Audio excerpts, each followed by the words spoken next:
2025 సంవత్సరం 11వ రాశి కుంభరాశి.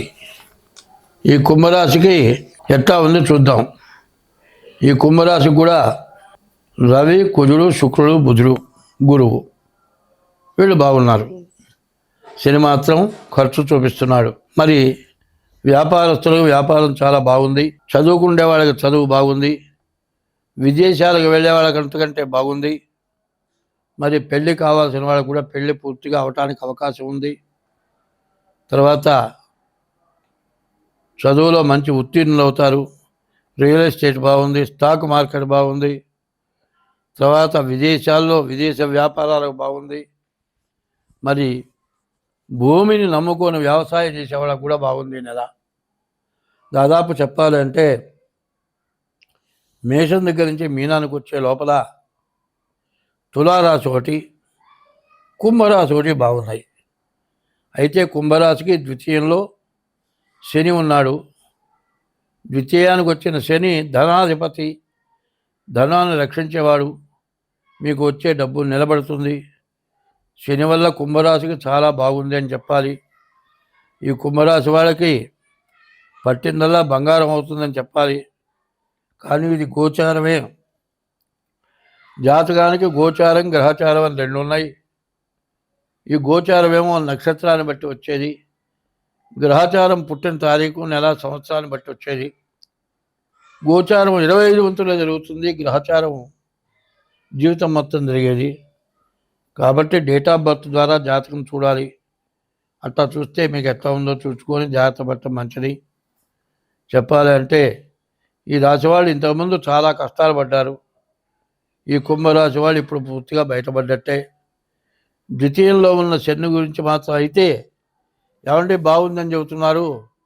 కనీసం అన్నం తినటానికి కూడా అన్నంలో కూడా ఏమీ లేకుండా ఒట్టి పొడి ఉప్పు కారం వేసుకొని తింటున్నా అని అడిగేవాళ్ళు ఉండొచ్చు.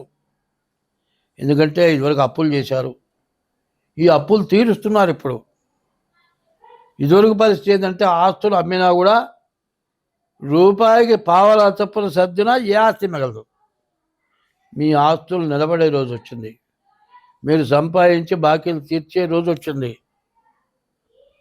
కొన్ని కష్టాలు ఎట్లా ఉంటాయంటే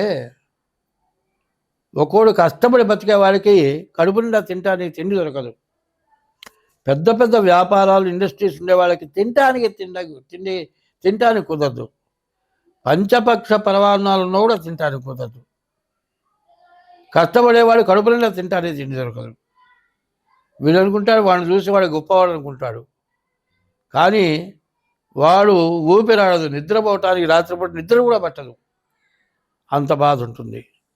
కాబట్టి కుంభరాశి వాళ్ళకి చాకరీ ఎక్కువ ఉంటుంది. బాకీలు తీరాల్సి వస్తుంది. తనకి అవసరమైనప్పుడు రూపాయి దొరకదు. బాకీలు తీర్చడానికి అవకాశం ఉంది. అన్ని విధాలా బాగుంది. ఈ కుంభరాశి వాళ్ళు ఈ నెల మొత్తం శనికి అభిషేకం చేయించుకోండి. ఈశ్వరుడికి అభిషేకం చేయించుకోండి. మరి మారేడు దళాలతో ఈశ్వరుడిని పూజించండి. మీరు పూర్తిగా రుణ విముక్తులు అవుతారు. మళ్ళీ పాత రోజులు మళ్ళీ కళ్ళతో చూస్తారు. ఒకప్పుడు ఎంత గొప్పగా ఉన్నారో, ఈ మధ్యలో ఎంత విపరీతంగా నష్టపడ్డారో, మళ్ళీ బతుకు తెరువు లేదు అని అనుకున్నారో, కానీ మళ్ళీ పూర్వపు మంచి రోజులు ఖచ్చితంగా చూస్తారు. ఈ రాశి వాళ్ళకి చాలా బాగుంది. స్వస్తి. 3 నిమిషాలు వచ్చిందా? అబ్బా,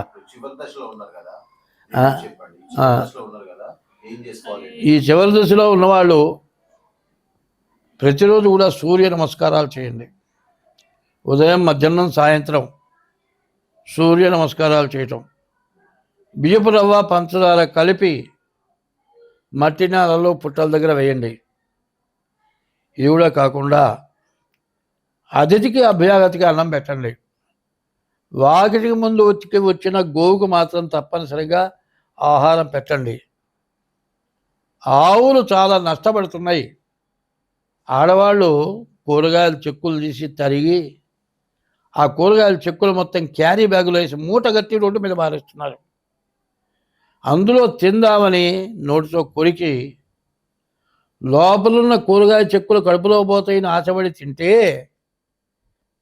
అది నలక్క క్యారీ బ్యాగ్ కడుపులో పోయి పేగుల్లో పట్టుకొని ఆవులు చచ్చిపోతున్నాయి. గోహత్య మహాపాతకం చుట్టుకుంటోంది. ఎవరైనా సరే కూరగాయలు తరిగినవి కానీ, కూరగాయల చెక్కులు కానీ, ఆవుకి ఏదైనా ఆహారం పెట్టాలనుకున్న వాళ్ళు కానీ 4 ఇళ్ళు కలిసి ఒక డబ్బా పెట్టండి. ఆ డబ్బాలో ఆహారం వేయండి. ఇదివరకు ఈ మధ్య కొంతమంది చెప్పారు, మిగిలిపోయిన ఆహారం కానీ,